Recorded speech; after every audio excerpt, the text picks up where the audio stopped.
এরপর আল্লাহ রাসূল সাল্লাল্লাহু আলাইহি ওয়াসাল্লাম বলছেন, রাজা'না মিন জিহাদিল আসগরি ইলা জিহাদিল আকবার।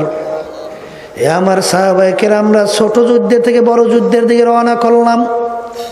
সাহাবায়ে কেরাম বললেন, ইয়া রাসূলুল্লাহ, ইয়া হাবিবাল্লাহ, এর চেয়ে আবার বড় যুদ্ধ কোনটা? বলে, নফসের সঙ্গে জিহাদ করা এর চেয়ে অনেক বড় যুদ্ধ।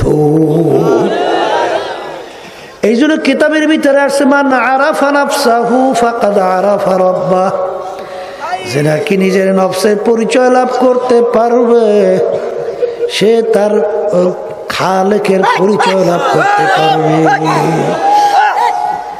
এই জন্য আর বাজানদেরকে বলবো, পর্দারে মা বোনদেরকে বলবো, বাজান পরহেজগারির লেবাস তোমার আমার ধরা লাগবে। কথা ঠিক কিনা? পারিবারিক জীবন, সেখানেও মালিকের হুকুম। এক শ্রেণী আমার বাবারা আছে, নিজে নামাজ পড়ে, নিজে রোজা রাখে, তাসবিহ নিয়ে মাওলার জিকির করে, হজও করছে, বিভিন্ন কায়দায় তাহাজ্জুদের নামাজও পড়ে। ওদিকে ঘরে ছেলেটা নামাজ পড়ে না, মেয়েটা নামাজ পড়ে না, স্ত্রীও নামাজ পড়ে না।